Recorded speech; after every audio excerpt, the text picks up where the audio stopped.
Okay, that should be me live. Yup.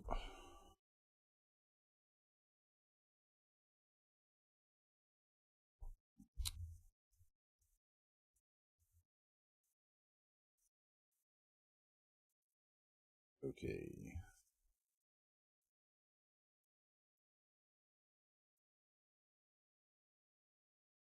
Let's get started. Ran the ads to try and hold off the ads even longer. See how that goes. Might not make a big difference there. I ran them for 1.5 minutes, so I might just mean it'll come in the half hour anyway. Okay.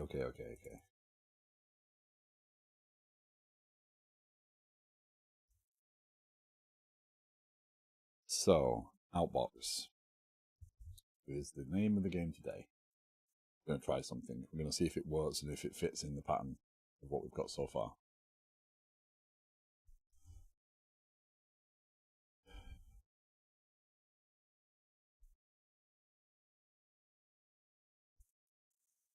Feel uncomfortable. Okie dokie. Okay, so where do I start? So I want to create a publisher that will follow the same exact signature as the iNotification publisher, the iPublisher inside of here, right? So that what I can do is I can swap out our interceptor code to work with infrastructure. So I can swap this out to be an iNotification publisher or iDomain event publisher, whatever I want to call it there. And or iDomain Outbox probably better to be clear about it, but it publishes those events to the Outbox. The Outbox would then store them in a DB. Is there a challenge there?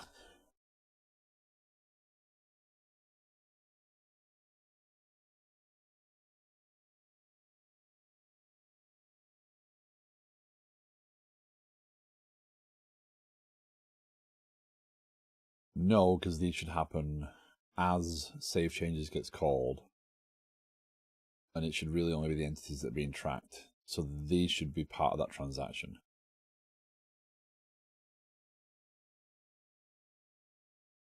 Because from past experience, I've hit a chicken and egg sort of thing here before, where the disconnect means that you kind of have one transaction committed, but another one's beginning. So it happens in a different transaction, and you end up with records where you didn't need records because that created a new transaction. But that wasn't using an interceptor, so it wasn't kind of in the pipeline of EF core. So what I'm going to do is I'm going to create this as a separate library, the same way I've done with the other things, because this will get published directly to GitHub. Right. So this will be shared. Because if it's useful, it's useful. If it's not, it's just yet another exploration of architecture, and it's there for other people to see and understand why not.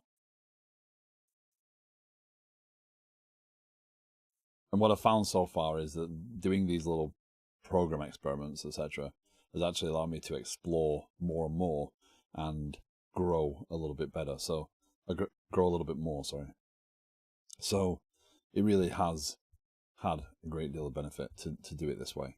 I've hit a stumbling point, I've stopped, I've thought about it, I've analysed it, I've thought for a 2-hour stream, then realised that the answer was given to me by 2 chat members like yesterday, in theory, and I just wasn't picking up on it.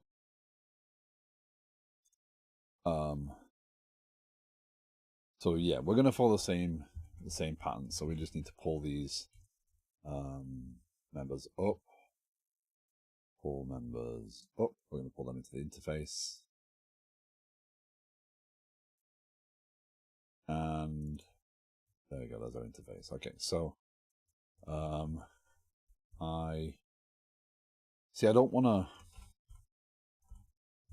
don't necessarily want to call these domain events. They shouldn't necessarily have a link. They should just be this should be an outbox. And in the application, obviously, I'm treating it as an outbox for the domain events, but I could use this in any way, right? What this will do is it will actually disconnect it will disconnect the publishing, so it won't behave quite the same way as the current version, right? Because it will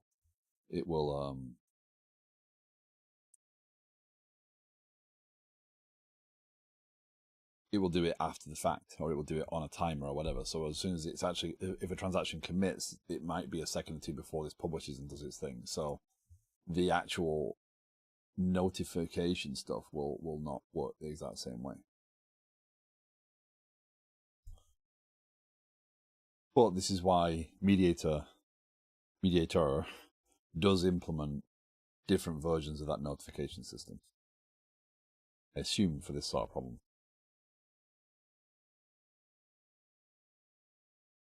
Or rather, when your events are, because again, what this will allow us to do is also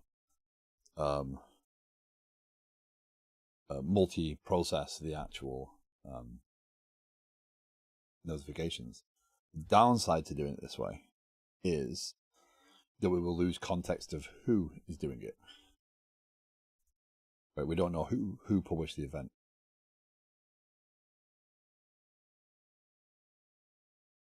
We just know that it was published. So we'd have to track other things to know that.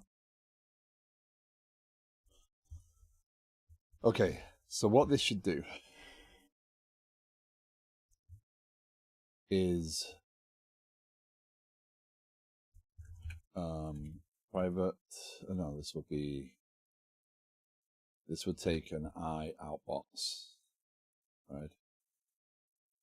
The outbox is going to have the interface for storage, right? Because again, we don't want to make this opinionated necessarily about its storage.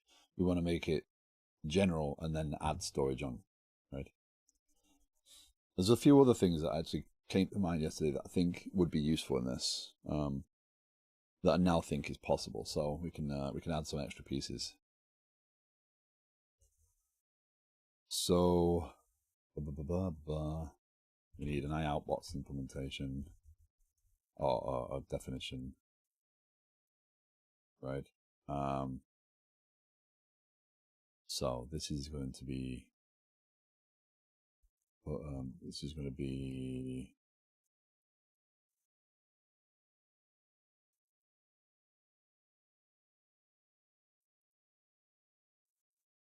I mean, I don't really care necessarily about that, do I?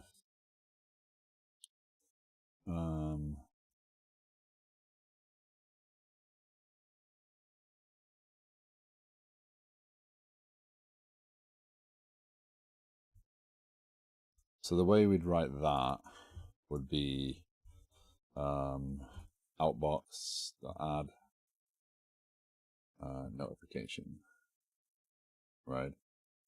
And here we'd say if notification is iNotification, publish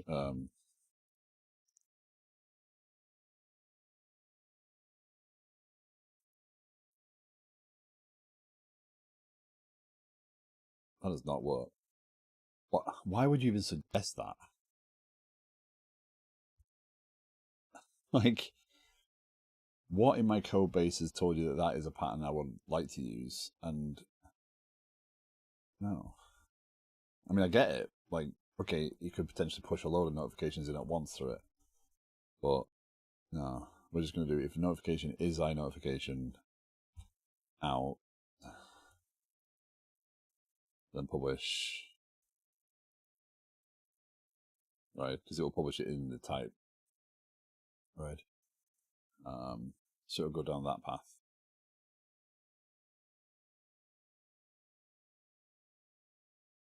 Interesting. That doesn't have. So that's the one we normally use, because if you look at the actual code,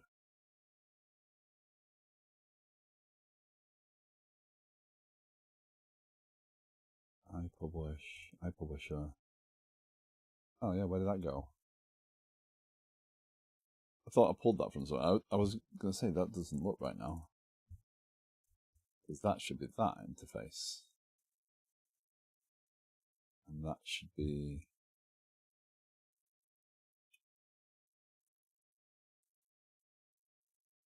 Right. And now this one should be that. That does that.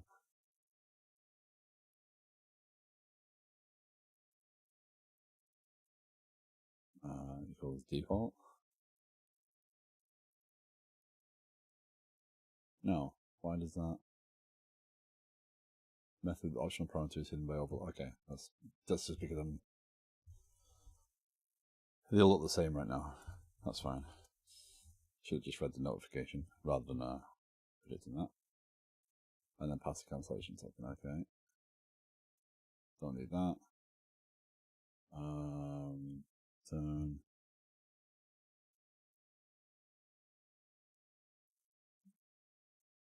Return value task. That completes the task. Return that. Okay. So that's our interface, right? We'd inject the iNotification publisher.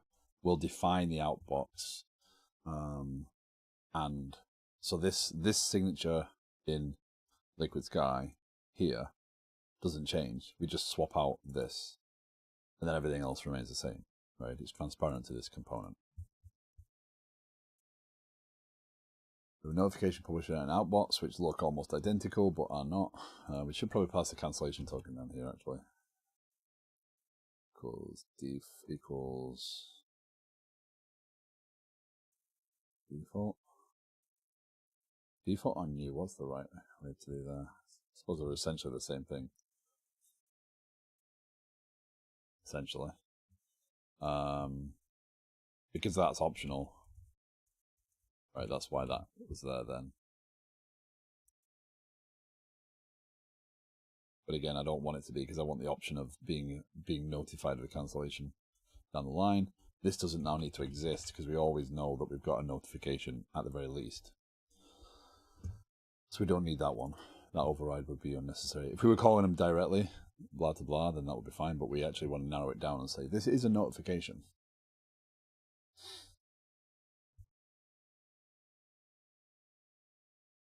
So that's our...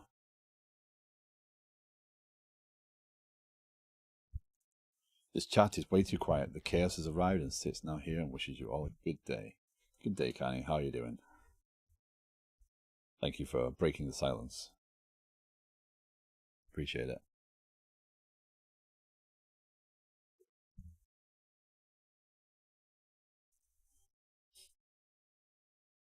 Okay.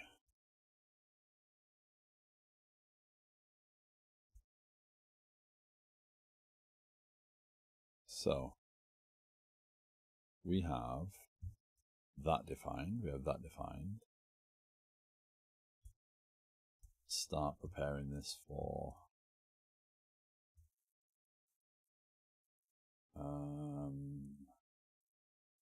Mediator, Outbox. I'm just getting the new get package stuff set up on the screen.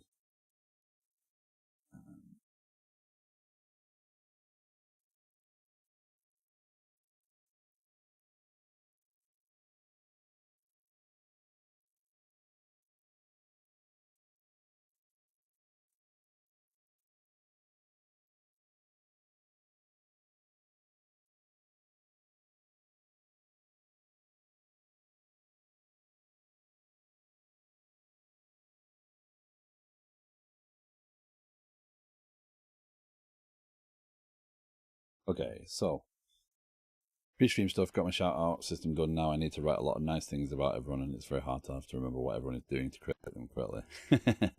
And after watching a bit of my VOD, you could tell me that the music is louder than me at some points. Yeah. The points that I actually realized that it was not good points to tell you at, because most of the time I'm actually enjoying listening to the music and I'm doing my stuff. So and you kind of have this, you kind of go off and kind of chatter, and you kind of talking yourself through the code. So I'm like, I'm not really interfering with that. But yeah, a little bit sometimes.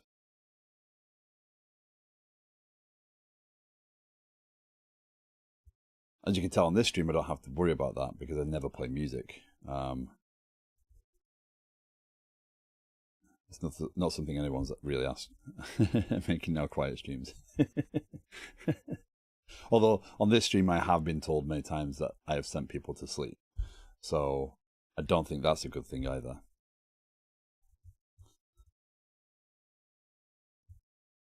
Okay, so we'll worry about repository URL later. We've got a package, version 001. Okay. So now we need an implementation, and this is always the part that I struggle with. No, I mean just music, no talking. Yeah, during my work day, if I'm watching the streams, I try and view several streams at once because there's lots of good streamers that are really smart and do different things. You're doing really cool overlay stuff, and your abilities with Godot are impressive.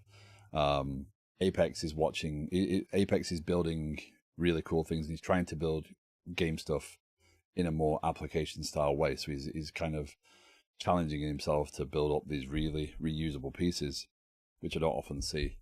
And obviously doing the unit testing and stuff, and his stream's nice and chill to hang out in.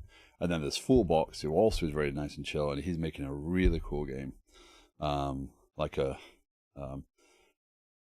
block game, which is called Block Shop, I believe, which he's getting ready for putting on Steam. That's very cool.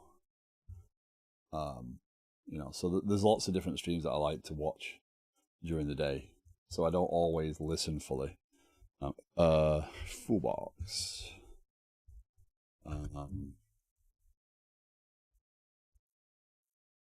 Shout out Fullbox. Yeah, he's developing really cool game, a puzzle game. So he's worth watching.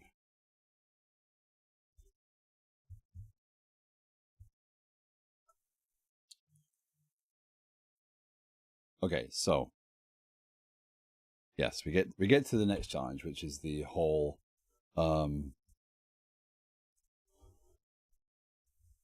SQL Server storage concepts, right?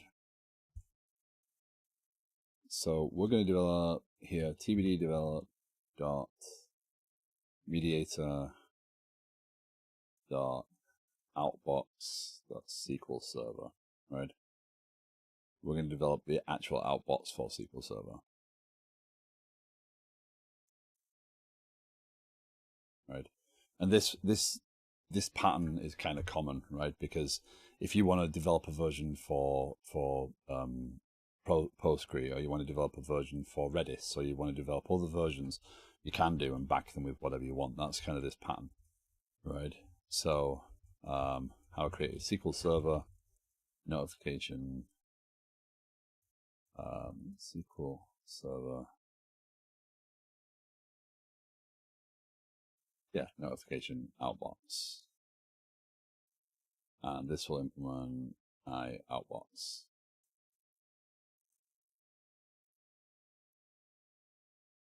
Right.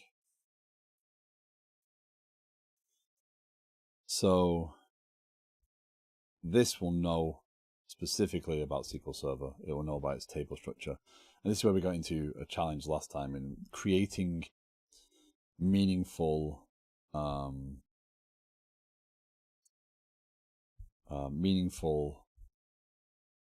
ways of delivering this, because obviously there's a SQL table that this is going to have to be backed by, right? So where do you put that? Do you put that in its own database? Do you provide a script? How do you do it? I think first version provides script. Don't worry about the refinement of this. I'm not delivering this to anybody else but me right now. I'm proving the actual worth of this project. right? So this could go somewhere, it could go nowhere, right? So we're going to start something a little bit more meaningful though. And then we're going to do TV develop dot mediator outbox dot tests. So before I get too far ahead on the SQL Server concept, I do want to do this because although simple right now, there is going to be more behavior in here, right? We're going to have to flesh this out as we go. And I am without a doubt making this up as I go along. But you know, that's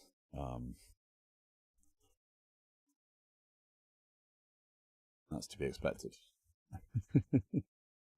Okay, so when publishing an object that is not a notification,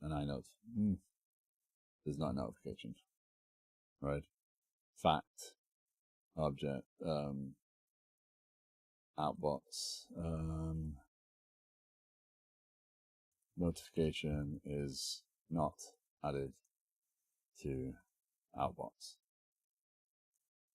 Right, that's what I'm aiming for. Let's add all the usual suspects to this now. X unit.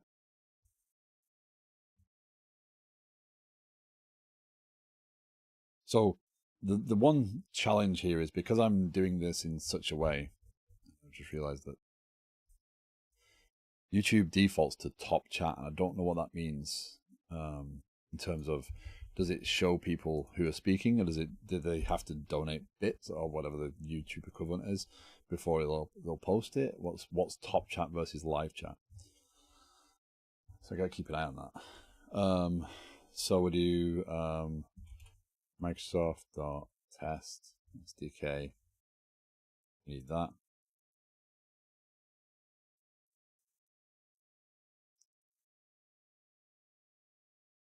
And xunit.visual studio. We need that. We learned that last time, because if we put a GitHub action on this to run the tests, then they'll fail if that's not there. Okay, so import missing references, and we will need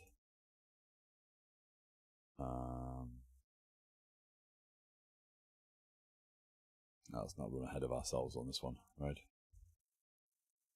CTOR, arrange, act.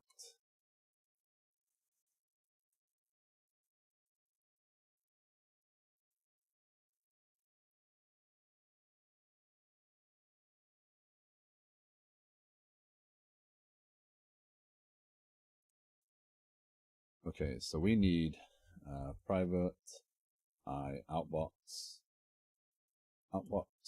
and a private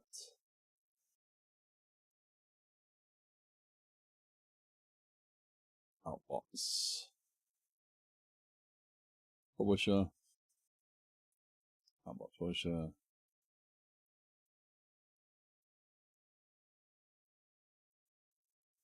and what we're expecting is outbox did not receive. We need in substitute.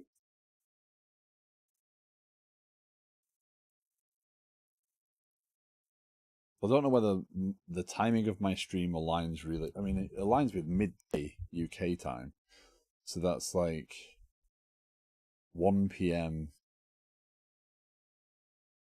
France, Germany, and whatnot, and 11 a.m. like Spain, right, and Portugal.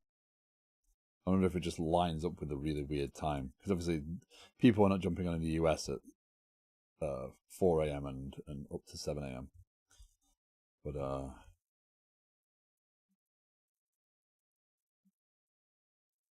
my stream always starts really quietly, and then in the second half normally gets more viewers. Oh, so that's just when my regular lurkers appear. Okay. Arg any object did not receive add on I any notification. Right. Did not receive any notification argument. It's an Outbox publisher. Outbox. Yep, that works. And then Outbox publisher dot publish new name equals invalid notification. So we're validating here is that this doesn't crash, right? By doing this, we're validating it doesn't crash. Return task.completed task for now. Return value task. Yeah, because that's where I wanted to go. Okay, so let's run that unit test. And again, that's just putting some confidence in, right? If this fails, then we've not got confidence. So when publishing a notification, Outbox, when publishing an object that is a notification. Fact. This is where I always get inconsistent.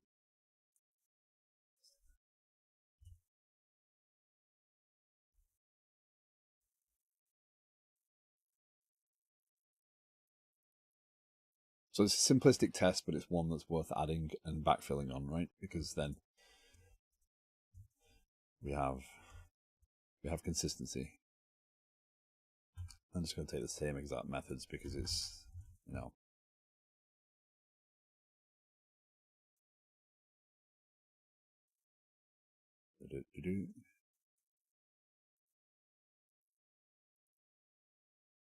right. And here I want to say,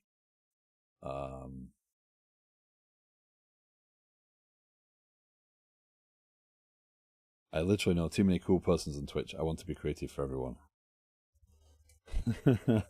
That's the risk of Twitch streaming, right?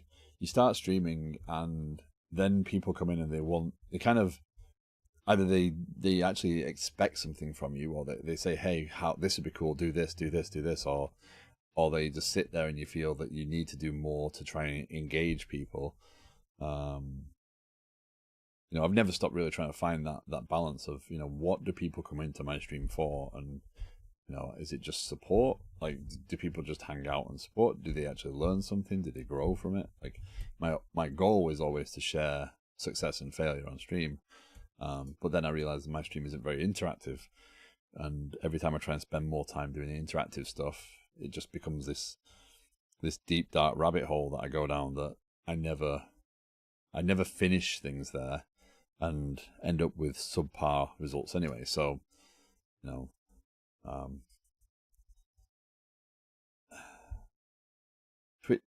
streaming in general, putting content out in general, I could not imagine it being my full-time job, right? Maybe if I had more confidence.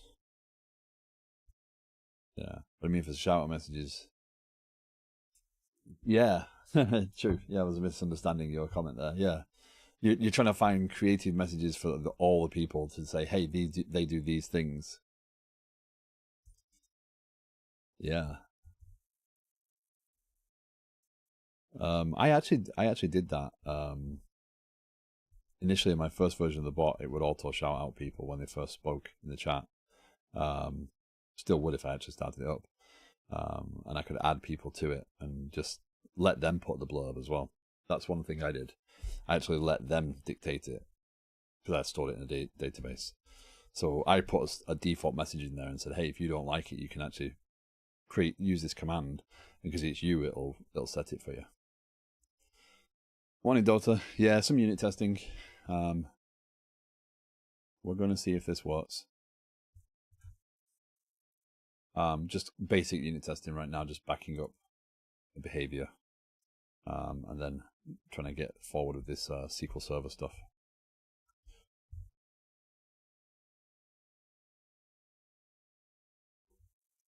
You know, yes, I tried you, but needed someone to cry about the awesomeness of the software deck.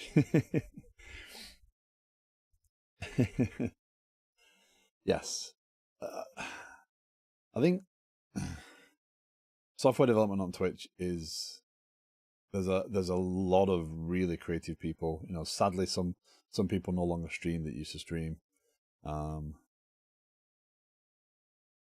but there are still some really good streamers out there, and I think when I find people that are doing stuff that is cool and they're set up correctly,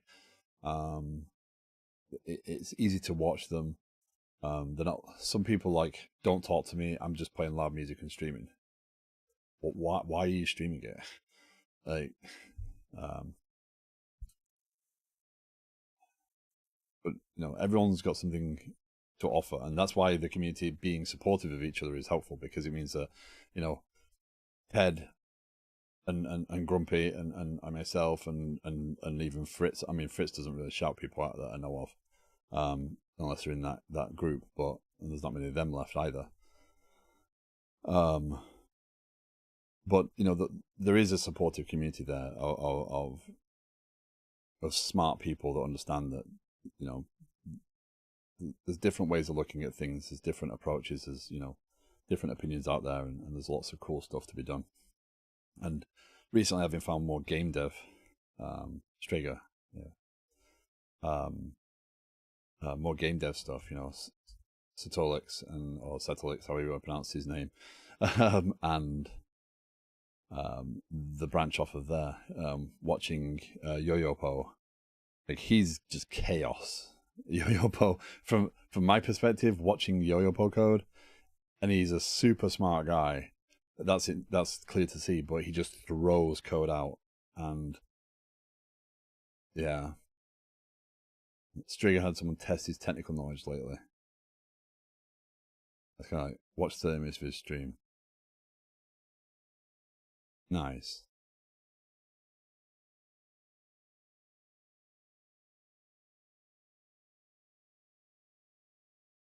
Yeah, my technical knowledge is one where I generally fall short of, because I don't know how to describe things.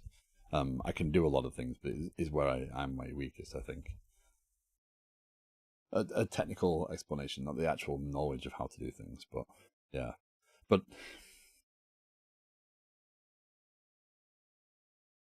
yeah, yeah. See, I don't consider myself a teacher. I consider myself, like, I know I'm kind of showing things on stream and doing things, but I consider it more lessons in so much as what you take from it, right? I'm sharing what I do. We're able to discuss it, and it's kind of, to me, I feel more like I'm like a colleague that you need, right? We're teammates in my view of things. So when we get into active discussion, that's the sort of thing you need in a job, and you don't always get, right? Explaining these concepts, because they're not necessarily easy to pick up, and you know, we can see things like books don't always teach you everything, right? They show you a way. He's in an environment early on I never got, yeah, and it's the environment I wanted, right? You know, I went from a junior dev working in an archaic system even then in the 90s, working with someone who was very set in his ways, and trying to push myself to learn more, taking some of those lessons, you know, some of those lessons I've taken into my management path, right? The way I treat people, the way I work with people.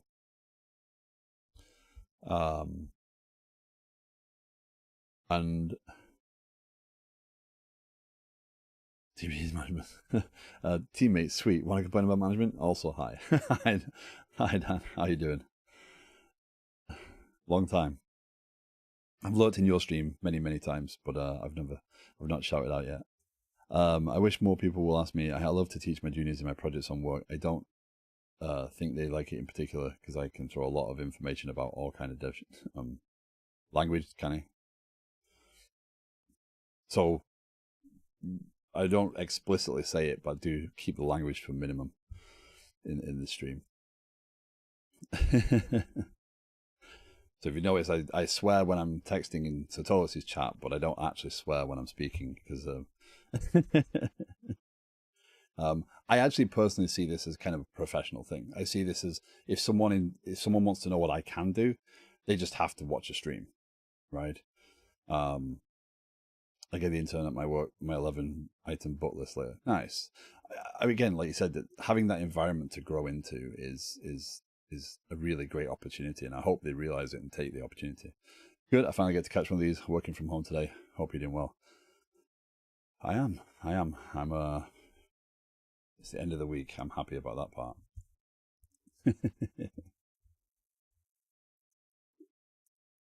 So rather than fall foul of just chatting, right, I'll explain a little bit of what we're doing today. Today was payday for me too. Yeah, today was payday for me, and then mortgage day as well. So that cut the payday straight in half.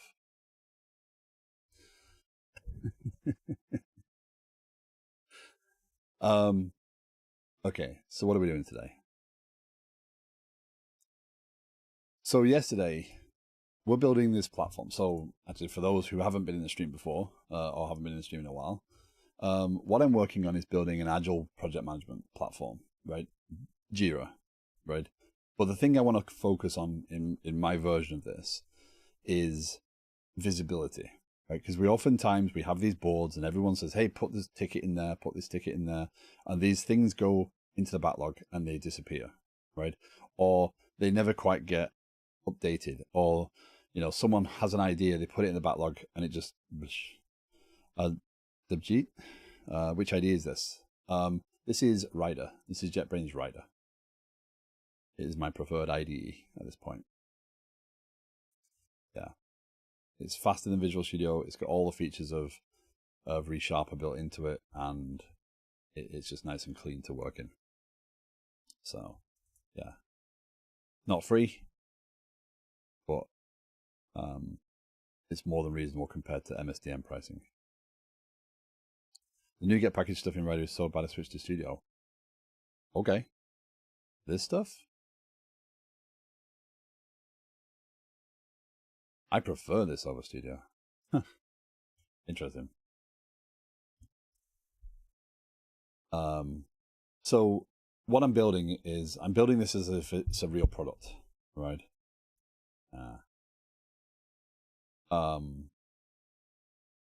With the intention that if it actually got to that point, I would release it. By the way, hey, good morning or good day. Hope you're well, Dibjeet. Out of interest on YouTube, as I have not seen you before, what got you into the stream? Because I'm wanting to understand what is getting people in, and if I'm meeting those expectations once they are in, because I'm not sure YouTube exploration, YouTube visibility is as clear as something like Twitch. So if I can ask that, that would be helpful for the answer. So for those that don't know, I do stream on both Twitch and YouTube at the same time. All the streams are automatically then available on YouTube after the fact. And do the like, share, subscribe thing, and that helps. Subscriber numbers on YouTube have been climbing steadily. I went from 80 in November last year to now 140 something subs on YouTube. So it definitely is getting visibility somewhere. And I'm trying to understand more about what makes that happen. I'm seeing a lot of Kafka keywords appearing, which might feel a bit misrepresentative at times, but there will be Kafka in this project. Twitch is terrible. Yeah, but it categorizes, right? If you want to go into software development in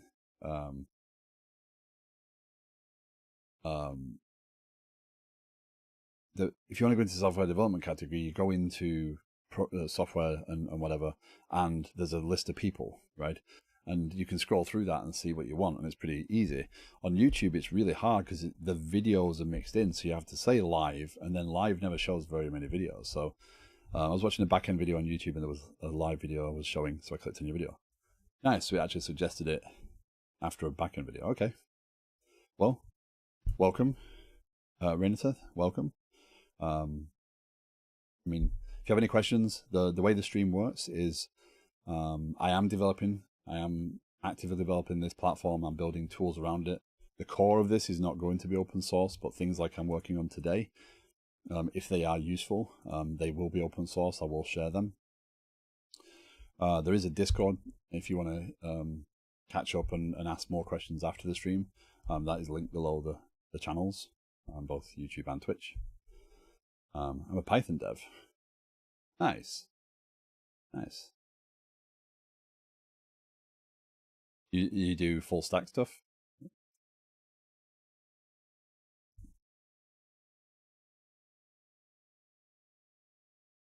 I have no judgment on programming languages, though. I'm not one of those streamers that's like, oh, that's a terrible language or whatever. You know, we all have the tools we work with, the tools we're happy with, the tools we're comfortable with, and we get stuff done. That's all that really matters. And the principles, the practices are generally the same. We just need to adapt them for the platform and the language. Much of a base the system to get people back is good. Most people just watch who they are already following, though. Anyway, I gotta get ready for work. Played a bunch of Power this morning. Unintentionally. No worries, Delta. Thank you very much. Have a great day. Take care. And what's this app about? So, the main app, the app I'm working off of here, is an agile project management tool. Think Jira. I'm building this as a project that I would potentially take to production. So I'm building it with everything I would do normally. I'm treating it with the same respect I would a normal application. This is not open sourced, but pieces I work on around the edges of this, I will open source, and that's what I'm doing today. So yesterday we hit a challenge. So recently we've been kind of refactoring a little bit and trying to align a little bit more closely with clean architecture, mainly because I hit some sticking points with using some of the technologies I was using, and they kind of do push you in a certain way of working. And that's opened up a big can of worms in terms of knock-on effects. And, you know, I'm not perfect. I'm still, you know, I've been doing this for 20-something years. It doesn't mean I've learned everything, right? So I'm still trying to grow and trying to improve.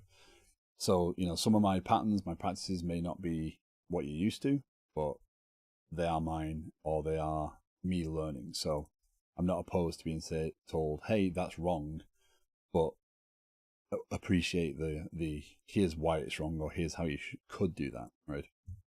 So anyway, so I have these use cases where I'm doing a lot of stuff, right? So in this instance, I'm creating a new tenant, I'm adding a user, I'm assigning the user to the tenant, I'm then publishing that user and registering them in Auth0. So when you first sign up, you would go to a screen and enter your details, the company name, your email, your name, and an address to associate with the tenant. That is one piece of work. Each of these is broken up into individual pieces, right? Because that's the right way. We don't want to do all this in one big statement necessarily, because each one of these is reusable in itself. But what we're hitting is the fact that each one of these saves changes, right? So if this fails, it leaves data left behind. So I experimented with wrapping a transaction around the entire thing. And this does what it should do, right? If one of these steps fails, it rolls back the transaction. But the problem is the notifications that happen in these things. So we have in the domain, we have entities. And of course I click on one that doesn't have an event. And when an entity is created or updated or whatever, we publish a domain event. Those domain events are subscribed to by that they're used by an interceptor on SQL Server that then publishes those messages. But the problem is when the transaction rolls back, it doesn't roll back these. These are saved. These have actually done their work. So now we've got a bunch of notifications to Kafka. So I can look here, right? So we have a bunch of notifications to Kafka that now tell a lie because they've been published to say this happened when it didn't because that got rolled back. Hey Kishan, how you doing? Good day. Hey, this is WG from YouTube. Just logged in after so many days on Twitch. One Tap Elite Truth. Nice name. Welcome to Twitch.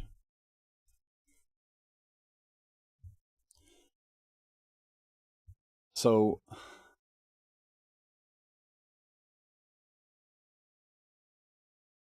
yeah, what we're doing here is trying to break out that outbox, an outbox for those notifications, so that when the interceptor adds its messages, so we'll go to the interceptor, that's an infrastructure, interceptors here.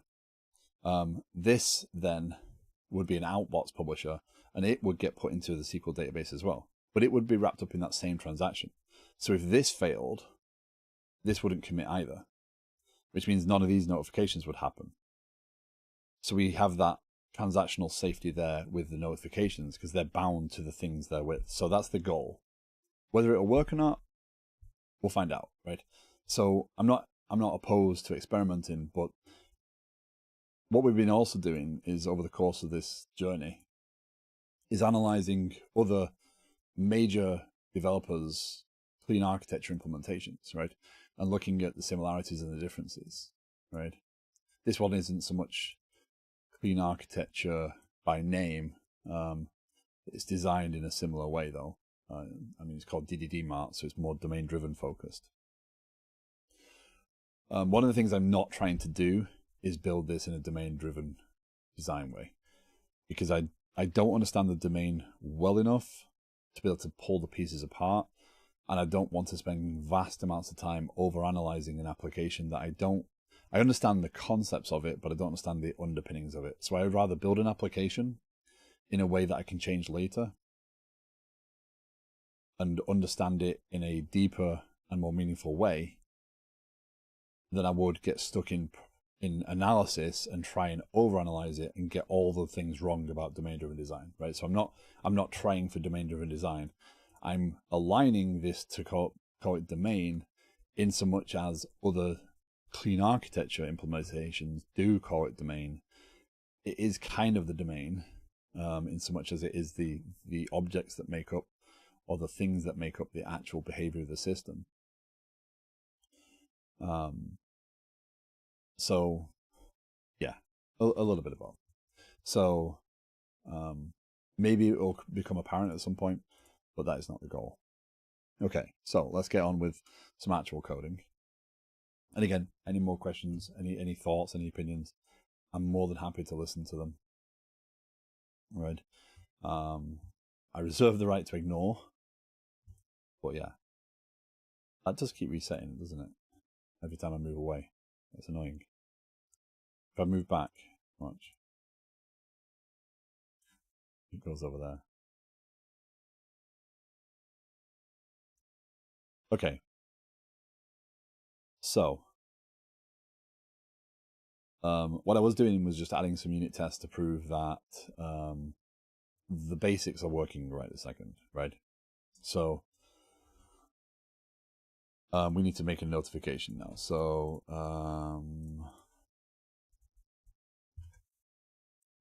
supporting sample notification. iNotification. Oh, iNotification. So this is a mediator concept. Public string name. And now we publish new sample notification. I'm a mobile app dev. How can I learn game dev for mobile app? How can you learn game dev for mobile app?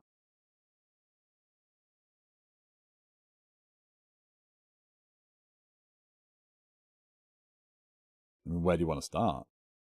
I mean, learning is there's so much stuff out there. I mean, I don't see many mobile apps being developed, mobile games being developed on Twitch.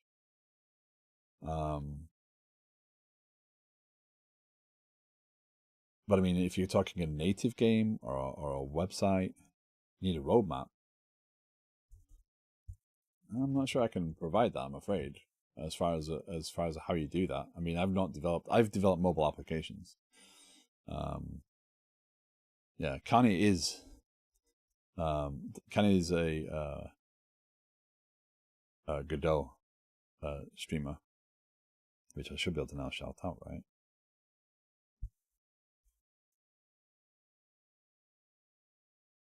I don't have any cool effects, can I? Oh, start goal.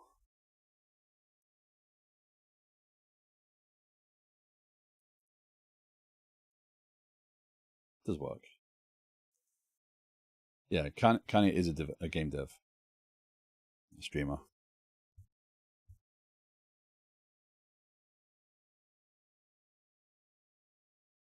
So, I mean, if you're doing native, I would imagine, yeah, you've got to pick your engine. If you're doing .NET, Godot does have C# available to it. Unity obviously is C#. Actually, there is a large bundle on Humble Bundle right now that I found yesterday. Although most of it kind of worryingly refers to GPT. Like, developing a game using GPT.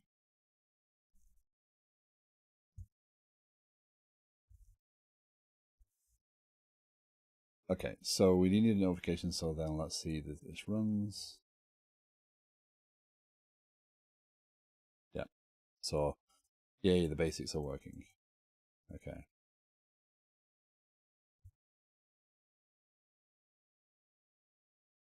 I spent some time learning Unity last year just for fun and found it confusing at first, but quite robust.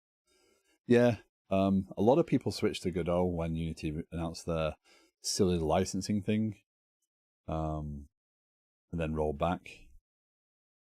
But yeah, they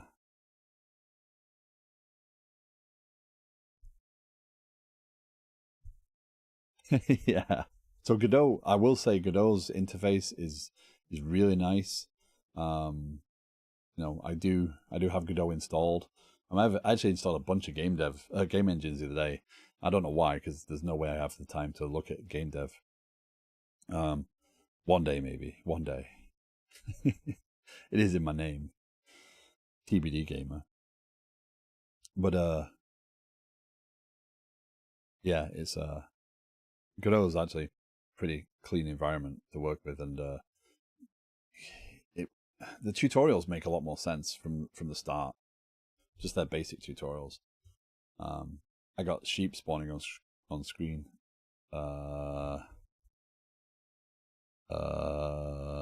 May you share a link? I don't have a bot to permit, so hold on. How do I? Can I change that for? Yeah, just finding that time, right? Can I change that for subs?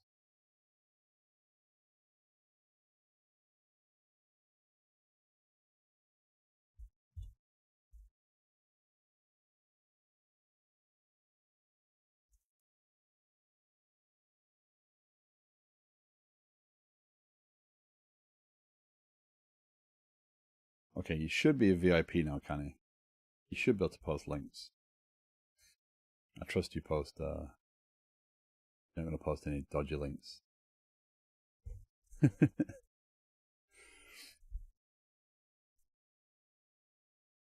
Like, I would happily allow subs to post links. I just don't know how to turn that on.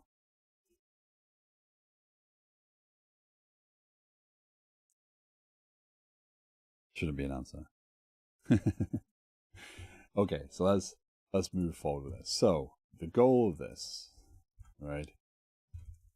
This will potentially trigger people.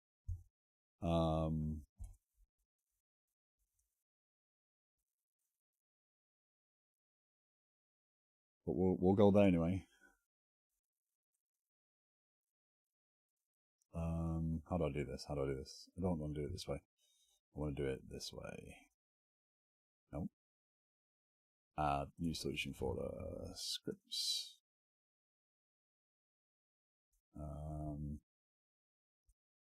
Add existing item. I'm not sure that's so sure anymore for small projects like Godot is awesome for bigger projects. You really need very strict and clean programming because the refactoring features of Godot are not available. Interesting.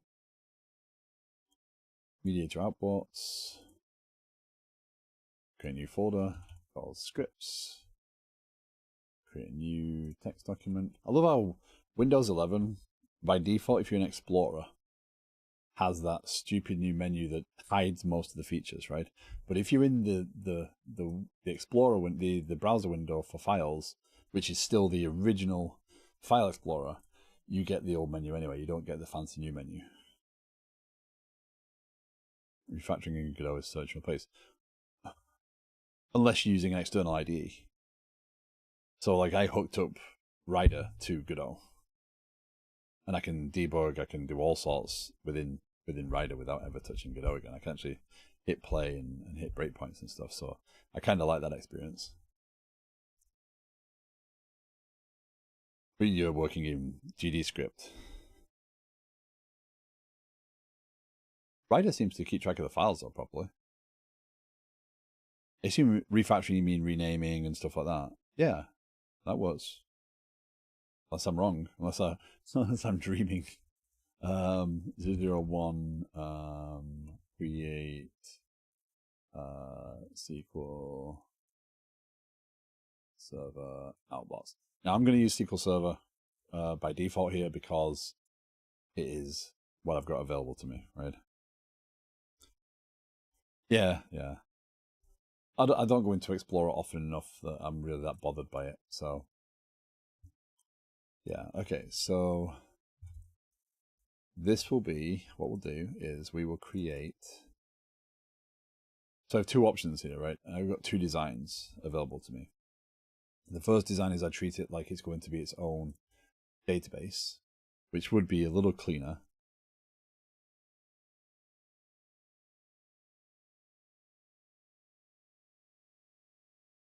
Yep. It will be a little cleaner, but it's less isolated. It's more, then it's in a different context.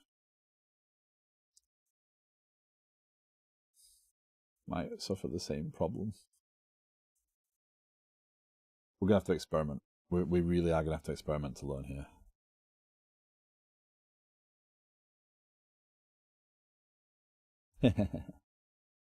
All good. I suppose it's one way of getting like, oh, can I post a link? Yeah, let me make you VIP. Yeah, no. Yeah, I'll have to look into Twitch permissions and see if subs can post links. Yeah, not that they're not VIP worthy.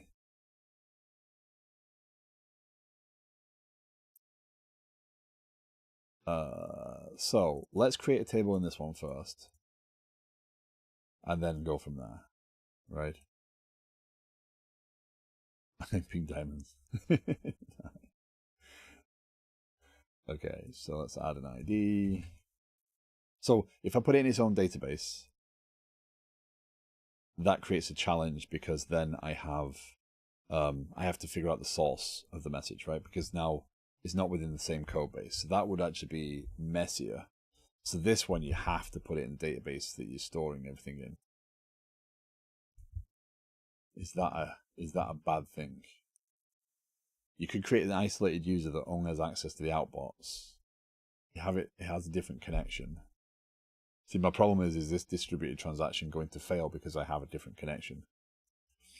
Distributed transaction, it should work. It should enlist. So I could be doing a lot of work here for no benefit. So yeah, let's find out. Need primary key. So this is where I'm going to trigger people, right? I'm going to trigger people because I'm going to store JSON in a SQL Server database, right? I'm going to store it as that. Reason being, I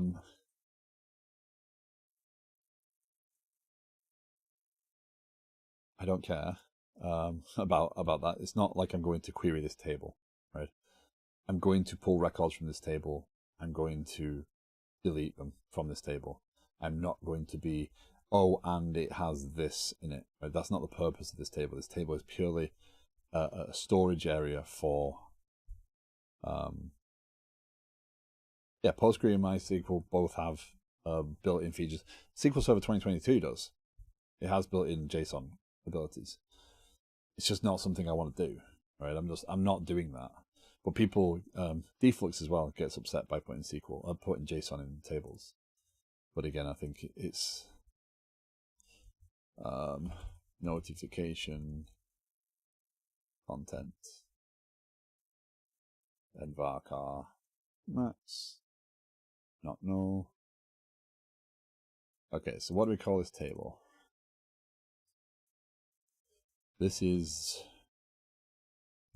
notification outbox for right now, right?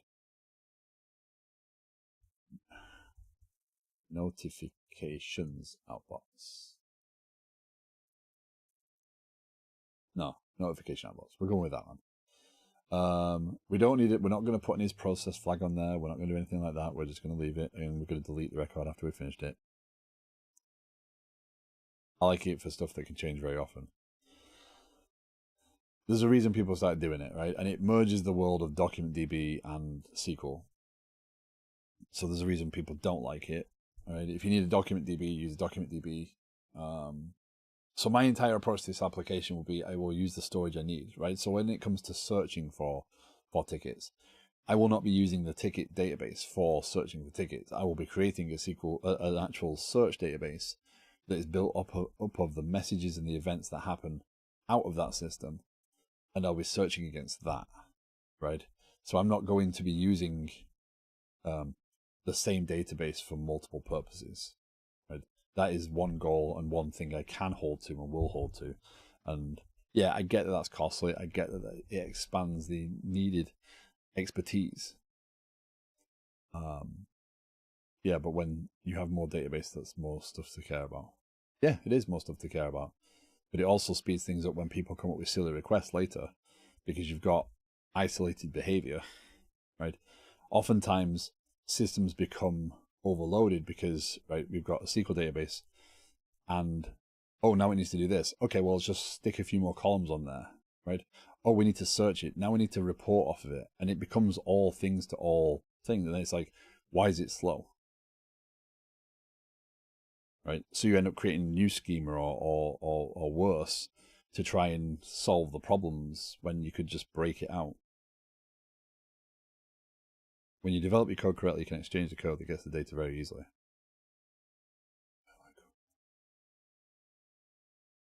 Yeah. Yeah. But, you know, I've spent way too long working in systems that fall foul of that. So I definitely believe in the whole, I am going to create different databases for different things to solve the different needs.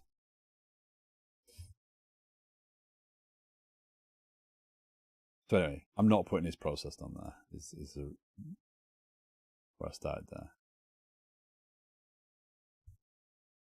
Okay, so we should have that. It's not over-engineering. It's not over-engineering if you know you need it, right?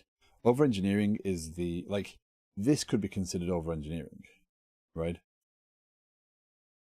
But sometimes you have to do that to understand the limits of what you're actually doing and understand. And going the simple path isn't always the right answer either, right? Sometimes the more painful path will. Do you really know already that you need it? Yeah. But you got to ask yourself that. Well, I know from experience that I'll need it, right? I'll need certain things. This is like unit testing, right? When you're writing, if you're doing TDD, the aim is there that you only write what you need, right? I'm not over-engineering something here because I think it's fun. This could be considered over-engineering, but I do need it. I have hit a use case that has a problem, and I don't know any other way to solve the problem, right? Could I break up my... So in this instance, right, I have this challenge where I have many things that happen, and they happen as part of a transaction, right? If one of them fails, it rolls back. That's the perfect behavior. But now I have another piece of the system that publishes things and does things in reaction to these things saving, which I cannot control, right? So I have a use case, I have a need here. So no matter what I do here, I have to engineer a solution, right? There's no option. And any solution I come up with is going to be technically challenging. Now, have I stopped and paused and thought, okay, why am I having this situation? And why does no one else have it? That should be a measure, right? Every time you hit a point, a point of pain should be a point at which you say, do I need to do this? But I thought we'd speak about the other database for searching and reporting stuff. Yes. So, point of pain, right? That's where I was going with that, right? I know that I could get away with a basic search, right? Of, let's say, tickets. This one, right? So if I go to the ticket system and I go to tickets, right? I want to find tickets that mention a thing, right? I now build a query that looks for the customer name, or looks for the description, or looks at the notes attached to the ticket, right? These are just for storage and recall, right? So now I need to query these. Well, if I'm querying for text-based values in these, that gets slow. So now I have to create indexes or full text search indexes on those things. So now they're focused on full text search. So I'm building extra pieces on this when all I need to do is pull this data out, right? And that it's not optimized for that, right? So if I'm using link and I'm staying strong on that piece, right, I have an option, right? This gets slower and slower, and there's no reason for it because this can just return data if I leave it in its original form. It doesn't need to be searched upon if I don't need it, right? And that's, again, a pain point. Oftentimes people will say, oh, well, we've got the data there, so let's just do this. And they'll add those pieces on. Now, in terms of understanding, that makes sense because now you've got less to care about, right? You've got one database system to care about, but it is a pain point. So what I will do is I will publish the events that say, hey, a ticket was added, hey, a ticket note was added with that data. And then a search system will pick up that data and store that in a relevant search index with the ID of the thing that I'm talking about. So then I can go back to this database with one ID and say, yep, there you go.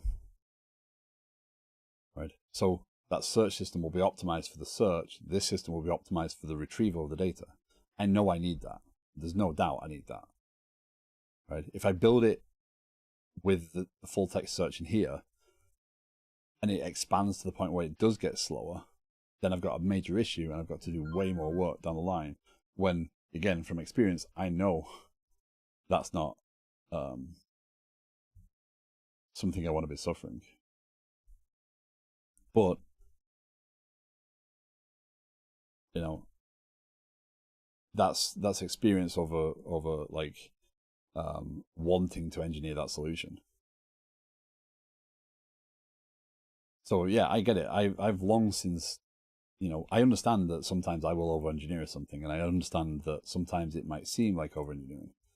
But sometimes you have to do it just to explore as well. And especially in this environment where I have that opportunity, right? I have the time to do it. I have a lot more flexibility with it.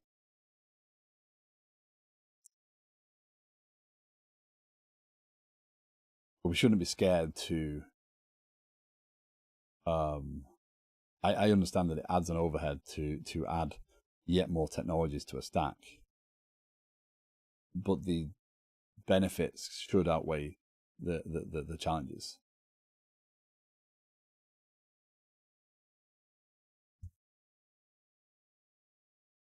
Because what ends up happening is if you build it all into one system, you have the person who understands it, and then they leave or they go on vacation, and the system goes calls to a slow halt. Okay. Anyway.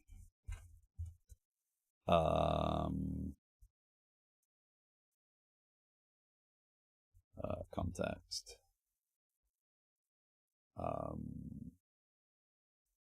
Outbox DB context.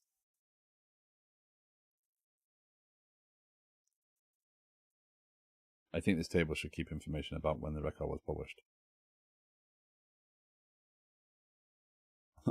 Hello, Essa. How are you doing? I didn't see you say hi today. Straight in there with an opinion.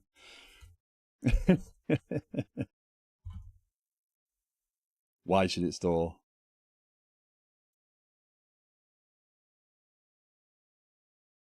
Why should it store when?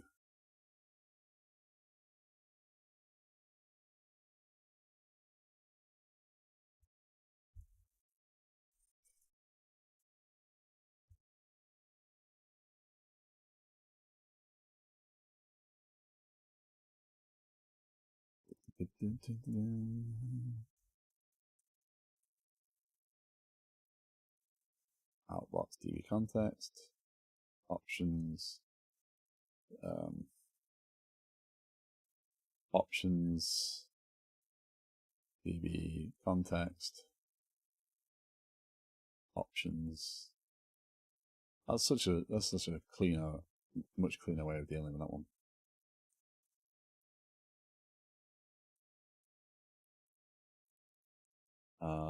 Models. Yes, created user.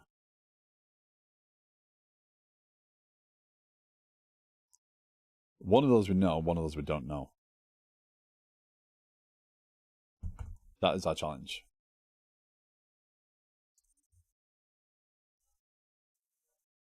Wow, that's... You can offer me that again? Yeah, do that. Actually, what do we call it here? We call it notification messages. Notification outbox. So,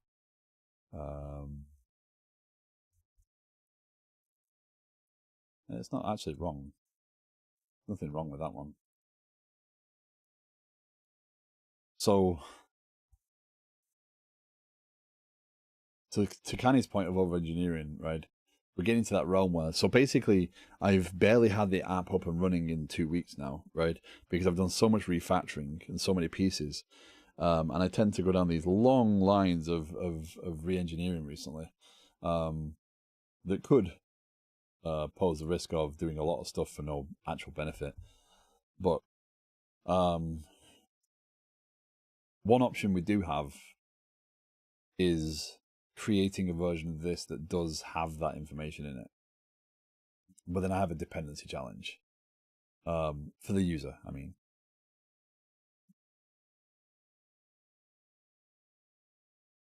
So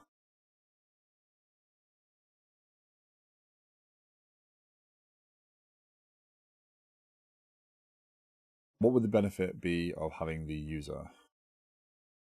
The benefit would be I could recall that information and publish that information with it, so I could actually say, hey, this user actually is the... So I could add headers to Outbox, to the notifications.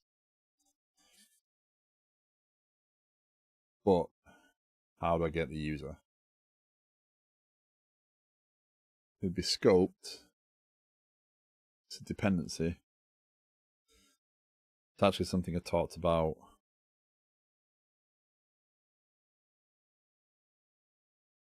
Was there something we talked about yesterday? Can't remember. I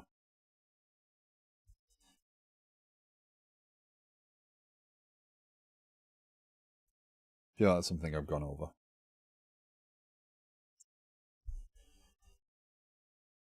Oh. I'm very fidgety, by the way, because my back is hurting me. I cannot find a good position to start. I've got my arms in the right position here, but can't find a good position, and And sitting is uncomfortable as well, so my apologies, because I realize I'm just moving around a lot.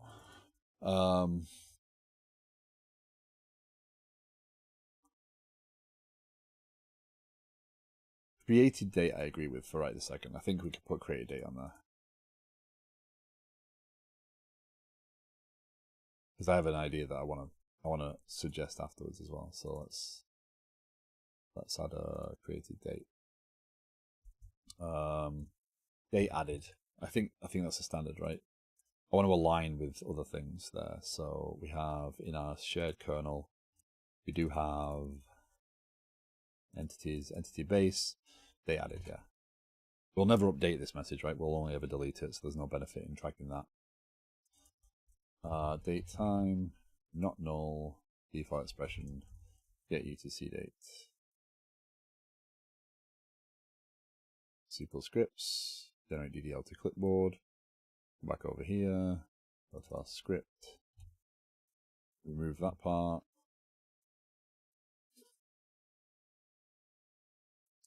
Okay, so the Outbox message.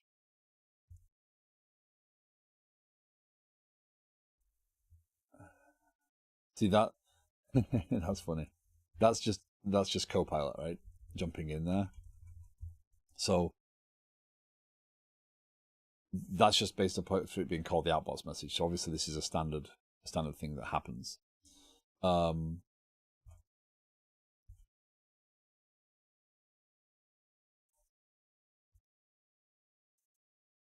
Does raise a valid point. It's called notification outbox. It's got notifications in it. Notification was just redundant there. Content, we'll call that. Date added. But that shows that people track sent. So I don't want these messages to sit there, right? I want to pull them out. If they could process, commit the message, which deletes the message, right? One of the reasons I'm not pushing back on created date, I did have that idea in the first place, is one of the things I want to do is I actually want to add blah, blah, blah, blah, as part of this library, include a health check, right? Which you could add and say, tell me the pressure of, messages in the outbox, right? So you could actually create a dashboard that shows, oh, there's 50 queued notifications, right? We're not processing the outbox quick enough. So it puts yet another point in the system of metrics. So I can add a health check using ASP.NET, and that's an endpoint that you can go to, and it will give you back the health checks, right? So it will give you back a status of the system. So we can do that sort of thing. Same thing for Kafka. We can actually make sure Kafka's available. We could do all manner of things and say, hey, this system's not in good health. So we will look at implementing that as part of this process. So then we can actually, per system, put a real health check in there. Because I'm using the gateway, the API gateway, the Ocelot API gateway stuff with can't remember the tool right now, but the dashboard for that, I think that has the ability to actually look at health checks as well. So it could actually make it so that dashboard does present the health check status and reports bad instances, because that will deal with scale out as well. Won't you follow the message? When was the message sent? When was the message processed? For the domain messages, no. No, I don't really see, because the domain messages aren't tracked now, right? If this was an integration event, maybe, but I'm not doing integration events in this one. These are just domain events.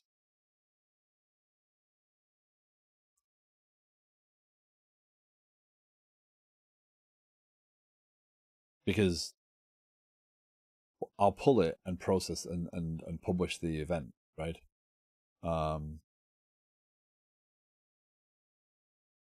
Is there any value in that overall? Yeah, integration events. Yeah, we'll get to that eventually. This is not for this is for domain events. This is against Mediator, right? And I'm not doing mapping, right? I'm not going to the event. I do not want to do mapping, because in that other sample, which if you've seen the Discord, by the way, if you join the Discord, if you've not been in there in a while, I've pinned a message in the learning links, which is all these domain-driven or these clean architecture links that I shared before. But in the one sample, he maps domain to integration. But because, and I think I explained it yesterday, right? My integration events are going to be publishers of the object with a reason why they got published, technically attached. So the domain event might not be everything, but the handler of the domain event may gather the extra information and publish an actual integration event. So yeah.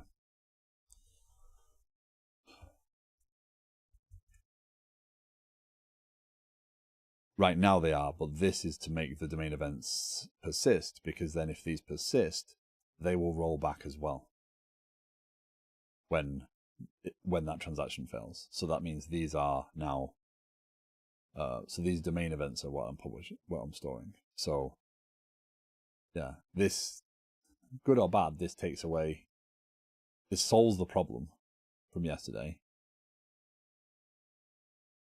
And I don't see the other side of it yet to see if there's a downside to doing this. So yeah. So the Outbox for integration events, that is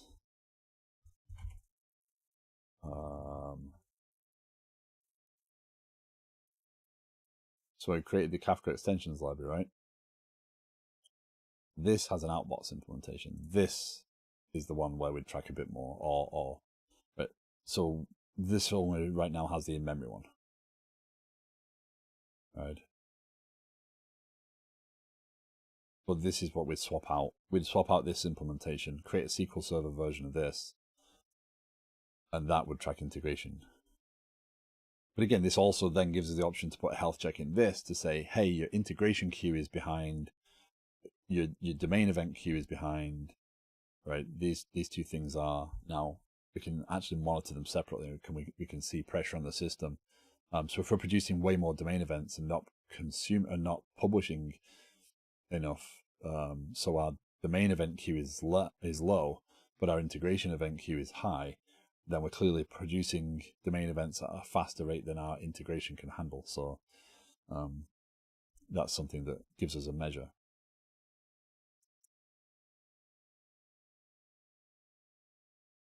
Yeah. Okay, so I need to clean my glasses. I've somehow got a fingerprint on my right eye.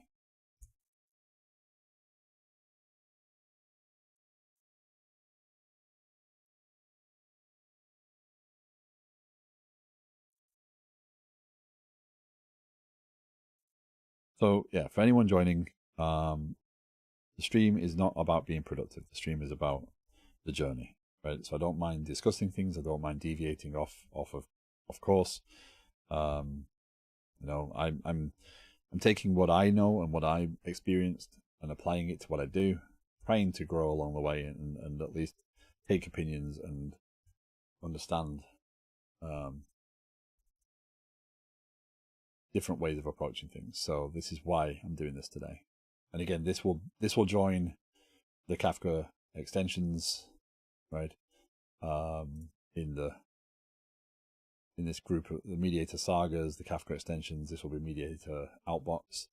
It will join them in being publicly available code. So we have a context, we have our messages.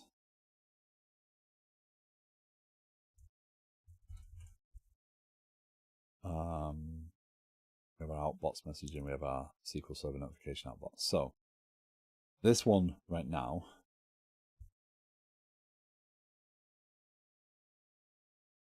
is the Outbox, right? So this publisher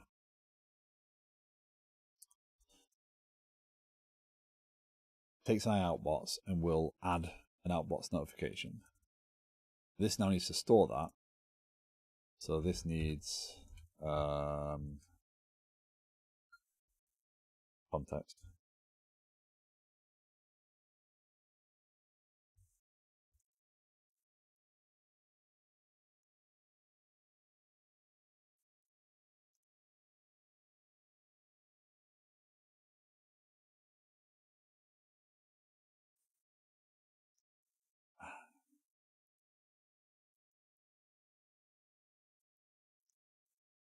kind of prefer doing the factory.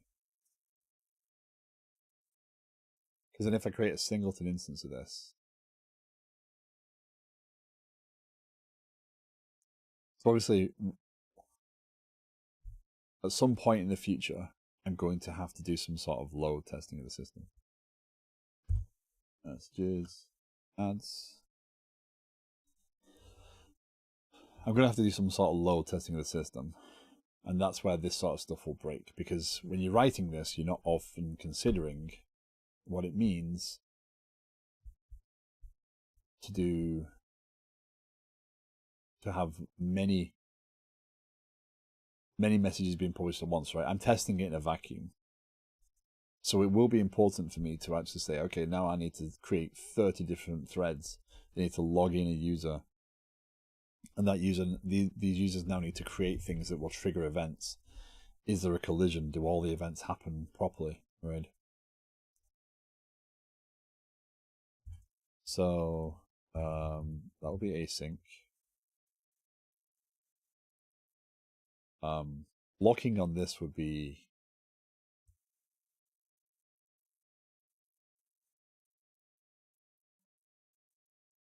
I'm not sure how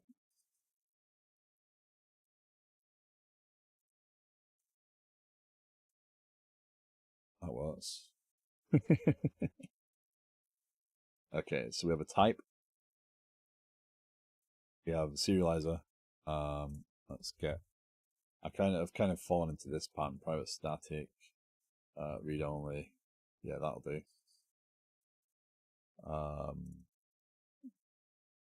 Serializer options. Kind of fallen into doing that.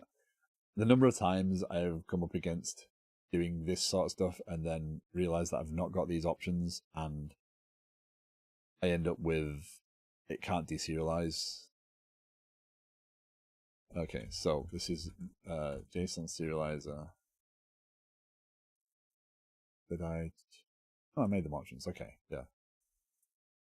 So that will serialize the notification out using those options. So it'll do camel case properties, etc. We can still control that. We can do that. That did that for me. That cleans that up a little bit. And then await context. Let's save changes async, cancellation token.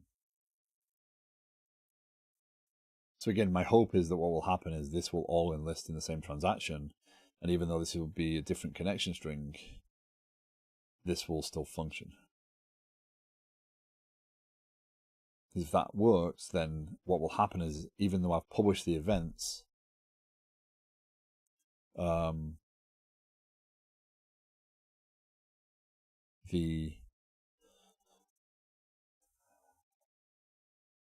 they won't actually get stored. Okay, so how do I test this? Because now I'm at a point where I can test it, right? I should be able to verify this before. I need to validate these assumptions as quickly as I can so that I don't waste a lot of time. Because if I go through, okay, well, now I've got to create a service. That service has to go through and dequeue the messages and then publish them, right? That's the second part. I know that part will work if I can get the first part working, right? But I need to make sure that these events don't get published in the event that it fails. So we're going to have to make some temporary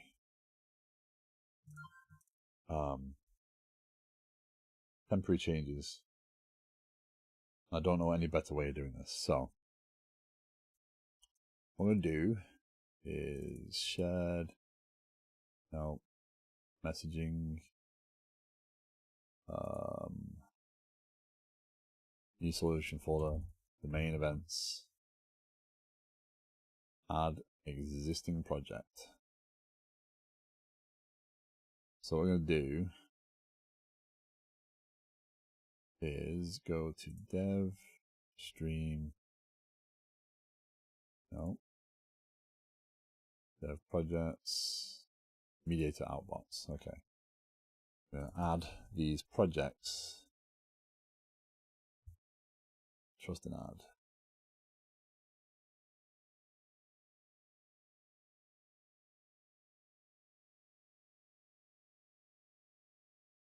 because a solution is just a group of projects, right? So where the projects are does not matter to the solution. So this way I can test these in context of my application without having to build the NuGet package, deploy the NuGet package, test the NuGet package, fail, rebuild. I can debug these now, right? Okay, so to do this properly, right, what we need to do is in tenant management in our program, we're going to need another DB context, right? It just so happens I never removed that part. So the main.outbox, because we're going to have integration to Outbox later, right? So that can use that. So what we're going to do is we're going to add builder.services.add full DB context factory. What did I call it? Outbox DB context. Now I realize this obviously adds with it some challenges because now I've got references to projects that I might be deleting very shortly. So I just keep getting pings and making sure I'm not missing anything I need to look at.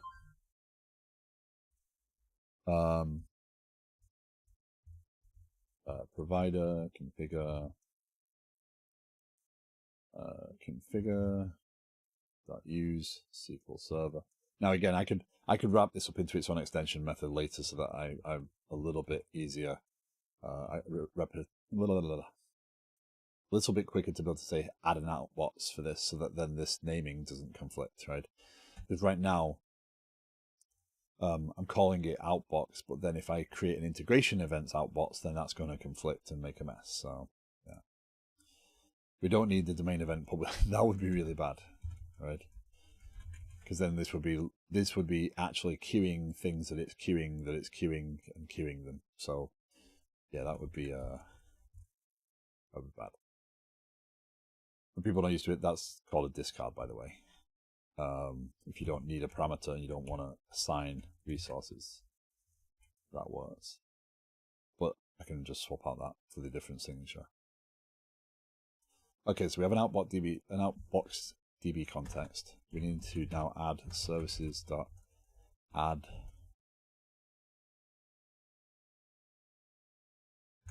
singleton of SQL Server Outbox notification Outbox.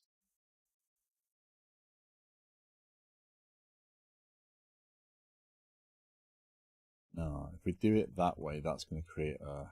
If we do it scoped, that would live for the request. So, okay, that might be healthier. My worry would be if I'm making that singleton, it's getting a connection every time, so it wouldn't really hurt because I'm injecting the factory into it.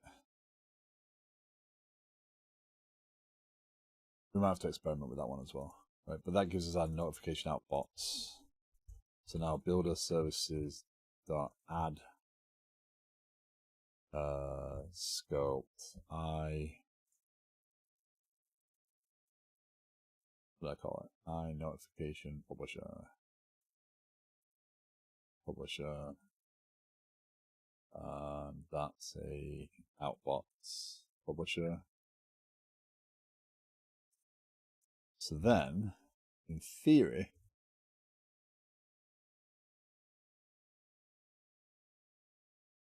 this now needs to know about that, which is okay. But now that signature doesn't change.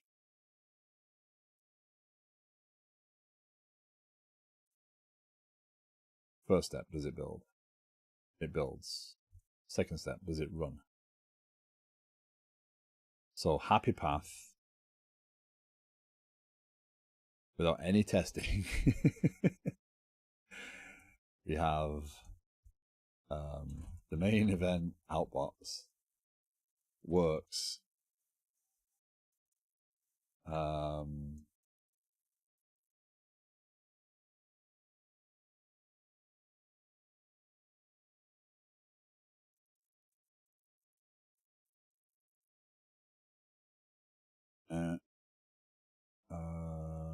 unable to resolve type for Outbox while attempting to activate Mediator Outbox. Okay. Oh, because the Outbox is the SQL Server Outbox, right? So we need to register that part. And again, this is what we'd wrap up into extension methods. So it would be Outbox. There you go. That would be scoped 100%. Oh, where did I put that now? Yeah, 100% scoped. Okay.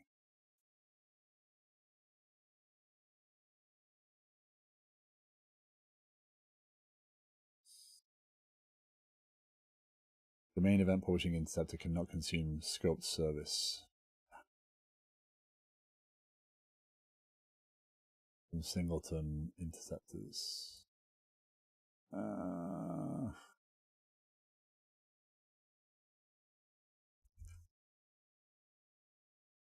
That might pose a problem.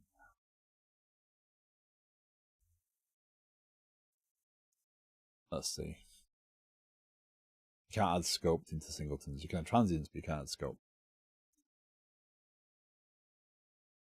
Because the life cycles they conflict. Scoped would be better because that would be per HTTP request, right? So it'd be created when I came in and then leave. So I know it's alive for the entire of that request, which means I could inject something like a user notification, but we'll have to test that. Okay, so it came up.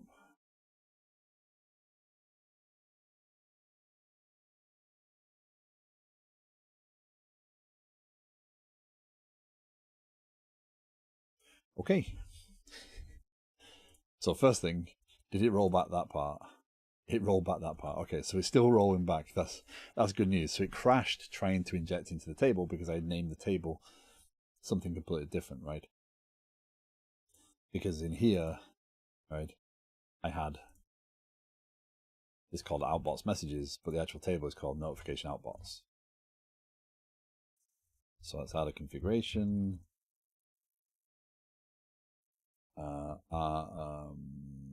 Outbox message type configuration. Entity type configuration of Outbox message.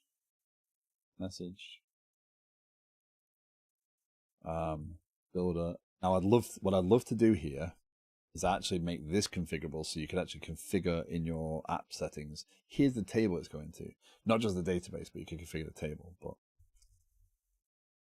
right now,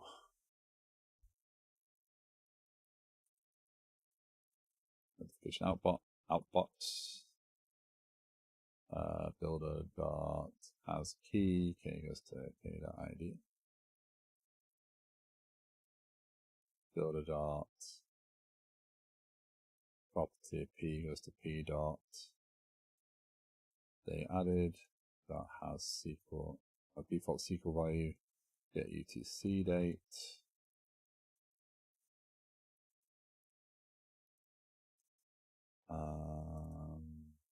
Anyway, yeah, okay, let's try again.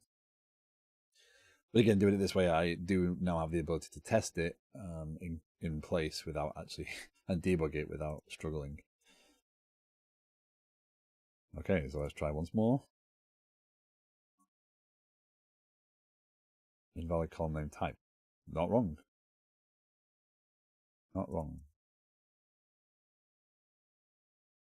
Modify table. Columns.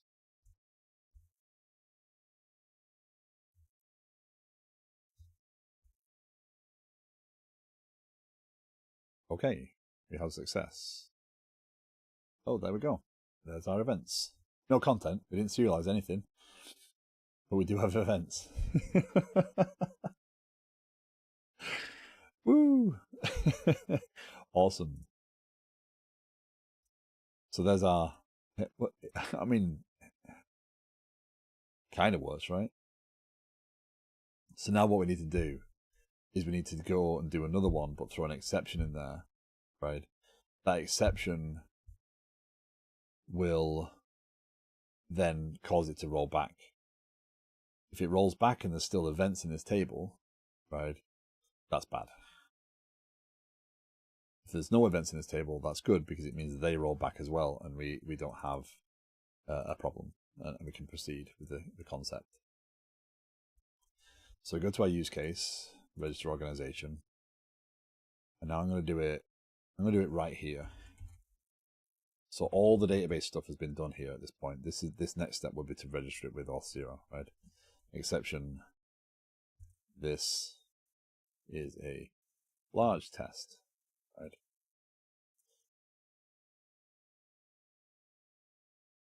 So we run that. Now,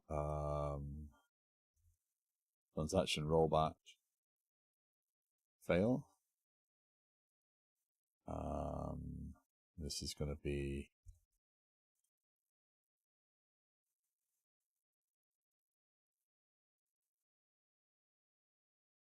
yes, my email does get filled up with lots of stuff. Okay, so this is going to roll back. This is a large test. So we hit the exception.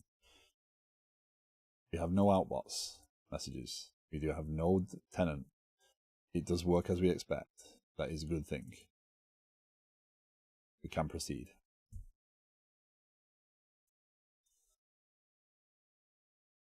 Is this the right way? I have absolutely no clue if this is the right way. I do not know. I have not seen this implementation. I have not seen this design, but I don't see any other way of doing this. And I'm open to anyone who has a solution for what I'm trying to do here, which is I have a bunch of things that need to happen. I have them running serially here, where they do the one thing, they do the next thing, they do the next thing. If they fail, the system should handle that.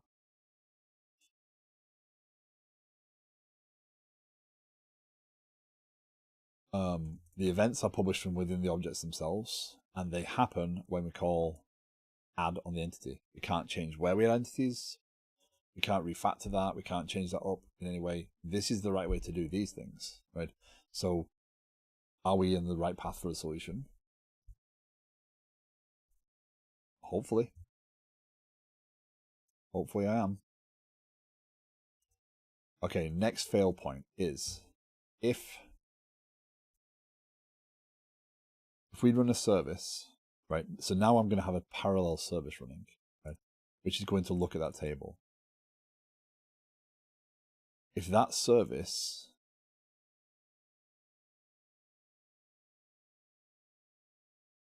does not,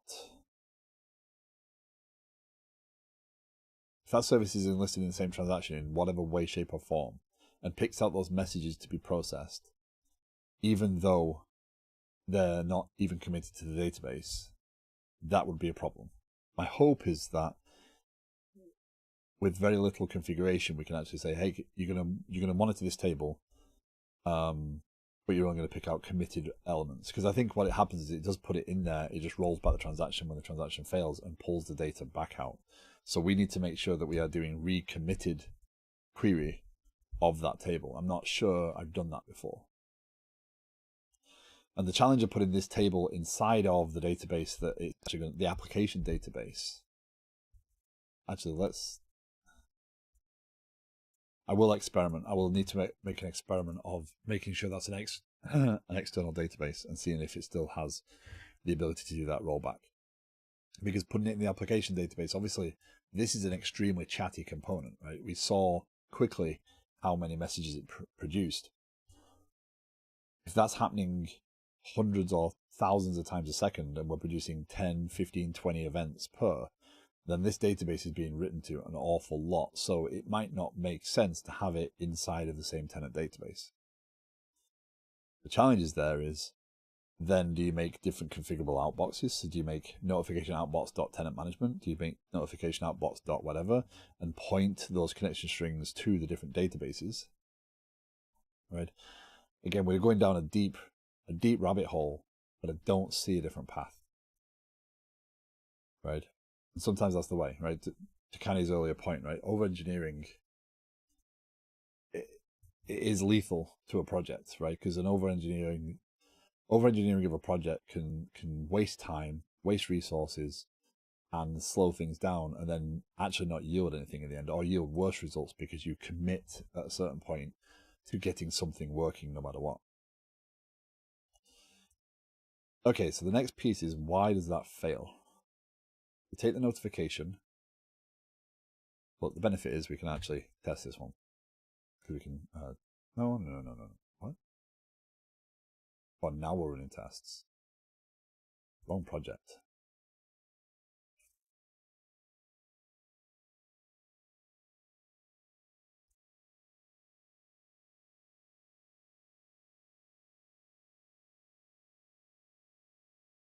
Okay. A notification looks like address created, and there's an address identifier in it. So why do you not serialize? Or do you serialize and I'm storing the wrong message because my column's wrong? Nope, content.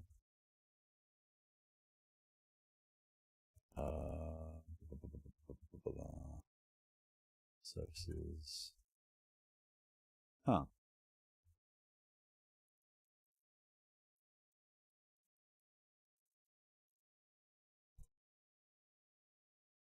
Helps if you actually type the word right.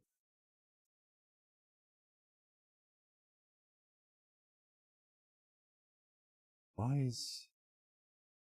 So notification is an object.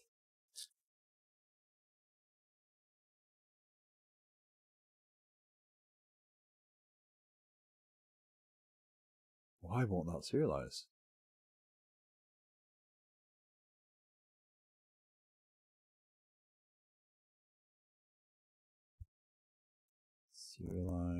Serialize the element, serialize. Team notification.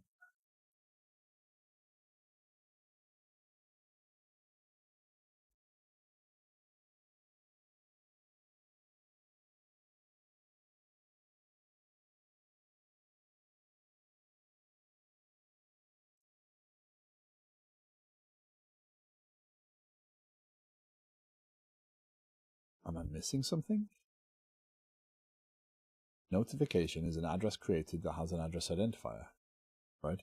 So I should see address identifier colon there in that object. Why won't that serialize?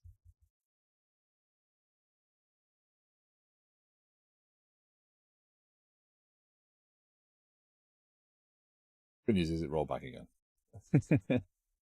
No harm in doing that. That does help this process because it means I don't create a lot of data every time I do it. So why will that not serialize? So my favorite tool, LinkPad. We create public class address created. Hi Amal, good morning. How's it going?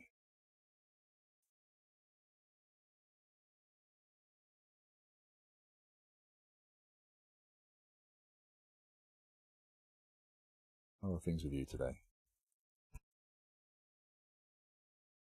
Okay, so we have that. Var event equals new address created. Identifier equals grid.newGrid.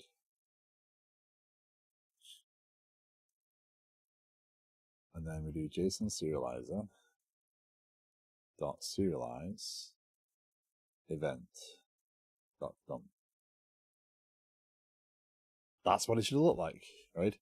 Obviously with the options, that becomes new JSON serializer options naming policy equal naming policy dot camel case.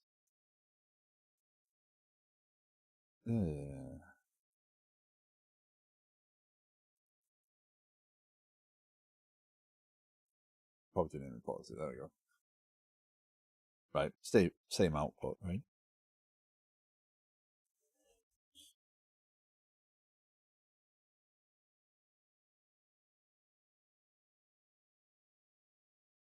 Why does that one not do that? Unless there's something about it being a notification. iNotification is an iMessage, which is an iMessage, which is an iMessage. There's nothing to do with interfaces that creates a problem with that. Unless that's not a real class or that's not. Let's try again. Dear. Okay, let's try that once more.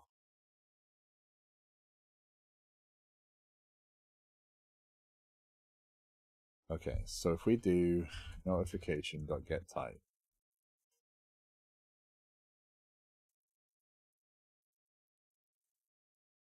oh,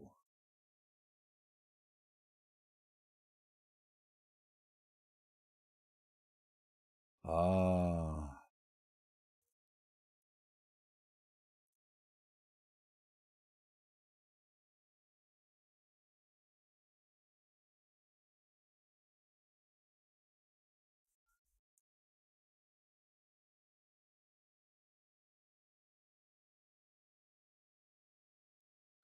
that's not an object in the normal sense, is it?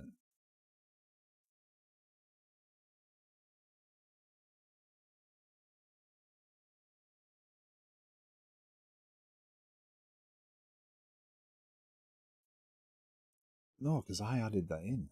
How did I? I'm the one that produced it. I don't know about. I kind of forward it, right? If it comes in as that from Mediator, then I'm going to just send it in. I'm not.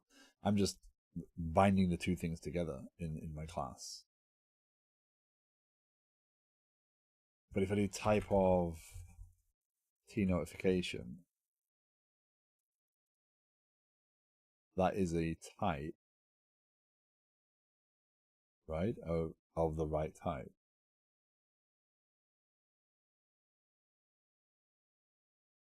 He says, no. No. So the problem here is the fact that it's not just creating an object underneath, it's doing something. Because underneath it's actually an iDomain event.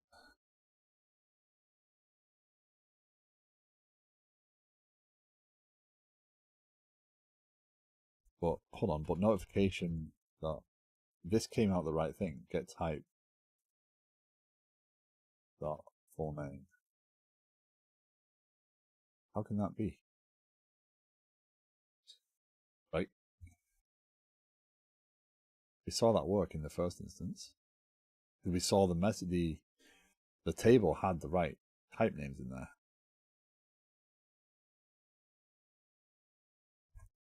Okay, well we'll let this one go through. This should succeed. Set the table. Right. Pen management domain events address created.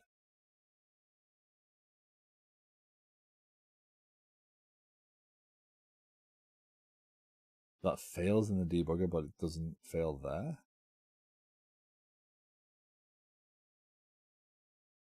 And that's on notification to get type. That's not type of T notification. T notification is an iDomain event.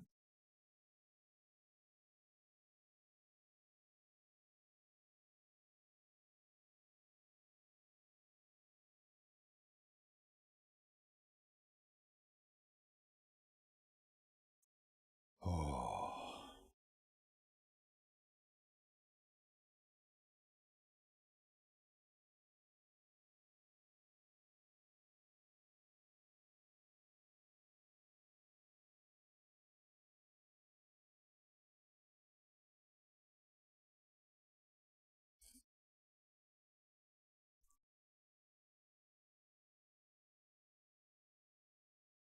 We're publishing a notification.